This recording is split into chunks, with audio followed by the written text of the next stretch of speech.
Types of partners को mainly 4 category में divide किया गया है, लेकिन बिजनेस स्टडी के बुक में हमको 6 तरह के पार्टनर्स का पढ़ना। पार्टनर्स को 4 बेसिस पर डिवाइड किया गया है।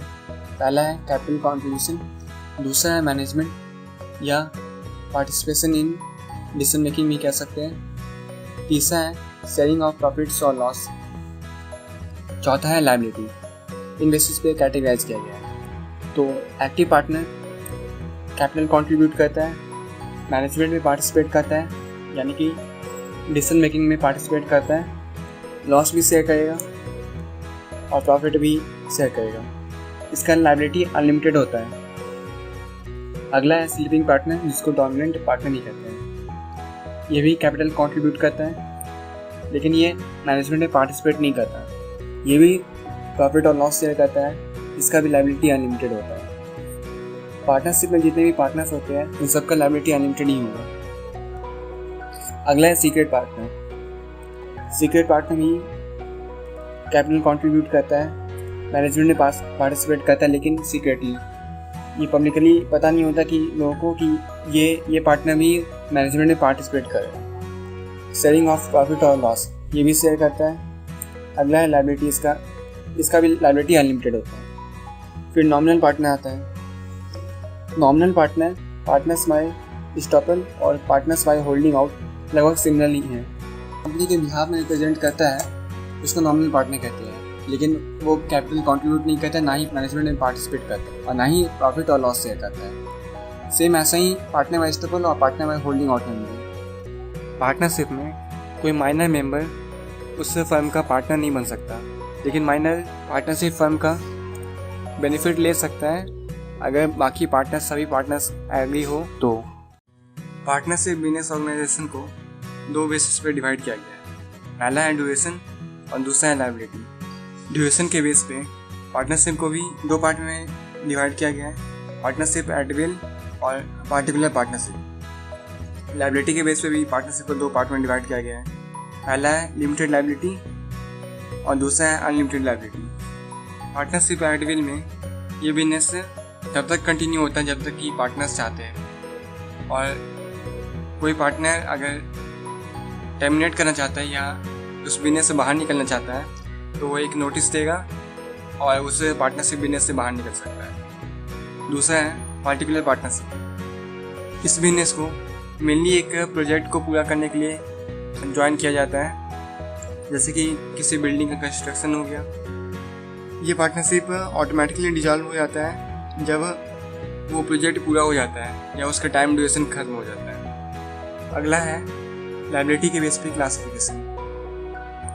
तो इसका पहला टाइप है जनरल पार्टनरशिप। इस तरह के पार्टनरशिप में जो पार्टनर्स का लायबिलिटी होता है वो अनलिमिटेड होता है और पार्टनर्स मैनेजमेंट में पार्टिसिपेट करते हैं। इस तरह के पार्टनरशिप का रजिस्ट्रेशन ऑप्शनल होता है।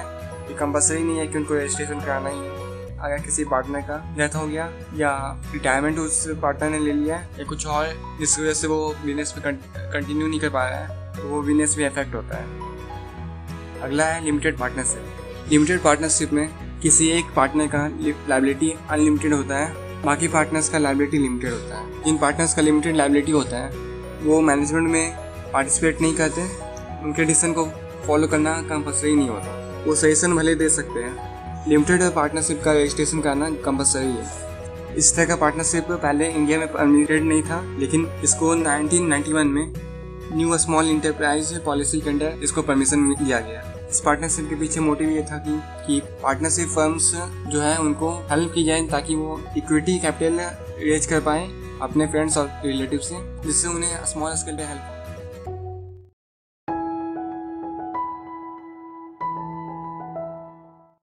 पार्टनरशिप डीड एक एग्रीमेंट होता है पार्टनरशिप बिजनेस में, जिसमें टर्म्स एंड कंडीशन के बारे में बताया रहता है।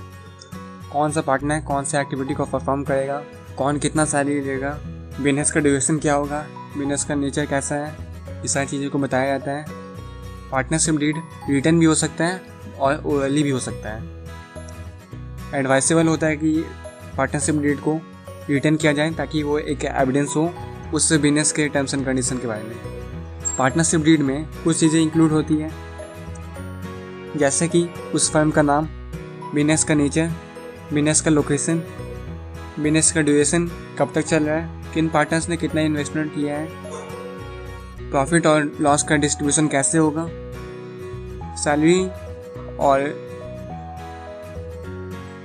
सैलरी के बारे में मेंशन होता है, कौन कितना सैलरी लेगा, कौन क्या काम करेगा, उनके ड्यूटीज और ऑब्लिगेशंस के बारे में मेंशन होता है, कैसे हायरिंग होगा, रिटायरमेंट कैसे ले सकते हैं कोई पार्टनर, पार्टनरशिप बिजनेस को ख़त्म करने का प्रोसीजर क्या होगा, डिस्प्यूट को सॉल्व करने का तरीका क्या होगा, ये सारी चीज़ों को मेंशन किया रहता है पार्टनरशिप डीड में। रजिस्ट्रेशन, किसी भी पार्टनरशिप फर्म का रजिस्ट्रेशन उस फर्म का नाम पे किया जाता है। रजिस्ट्रेशन कराना कंपलसरी नहीं होता पार्टनरशिप में, ये ऑप्शन होता है कि वो रजिस्ट्रेशन कराए या ना कराए। रजिस्ट्रेशन कराने पे उनको कई सारे बेनिफिट्स मिलते हैं। जो पार्टनरशिप फर्म रजिस्टर्ड नहीं होते हैं उनको कुछ प्रॉब्लम्स का सामना करना पड़ता है, जैसे कि पार्टनरशिप फर्म का पार्टनर कोई लीगल केस नहीं कर सकता उस बिजनेस के अगेंस्ट या किसी दूसरे पार्टनर्स के अगेंस्ट। वो पार्टनरशिप फर्म किसी थर्ड पार्टी के अगेंस्ट केस नहीं कर सकती और वो फर्म के पार्टनर्स के अगेंस्ट भी केस नहीं कर सकती। एडवाइसेबल ये होता है कि उस फर्म को रजिस्टर करा दिया जाए। इंडियन पार्टनरशिप एक्ट 1932 के अकॉर्डिंग पार्टनर्स उस फर्म को रजिस्टर करा सकते हैं। Register of firms of the state, जो स्टेट का रजिस्ट्रार होता है उसमें जहाँ वो फर्म काम कर रहा होता है जिस स्टेट में, वहाँ वो रजिस्टर करा सकते हैं। रजिस्ट्रेशन कभी हो सकता है, फॉर्मेशन के टाइम भी हो सकता है, या एग्जिस्टेंस के टाइम भी हो सकता है। पार्टनरशिप फर्म को रजिस्टर कराने का प्रोसेस है, पहला एक एप्लीकेशन सबमिट करना होता है रजिस्ट्रार फर्म को। इस एप्लीकेशन में उस फर्म का नाम, लोकेशन, जहाँ वो बिजनेस काम कर रहे हैं, पार्टनर्स का नाम और उनका एड्रेस और वो कब ज्वाइन किए हैं वो, और पार्टनरशिप का ड्यूरेशन, कब से वो पार्टनरशिप काम कर रहा है, ये मेंशन होना चाहिए। और वो एप्लीकेशन सारे पार्टनर से साइन किया होना चाहिए। दूसरा, रजिस्ट्रेशन के लिए जो फी रिक्वायर्ड होता है उसको डिपॉजिट करना। तीसरा, रजिस्ट्रार अप्रूवल के बाद एक एंट्री फाइल करता है और उसके बाद रजिस्ट्रेशन का सर्टिफिकेट मिल जाता है।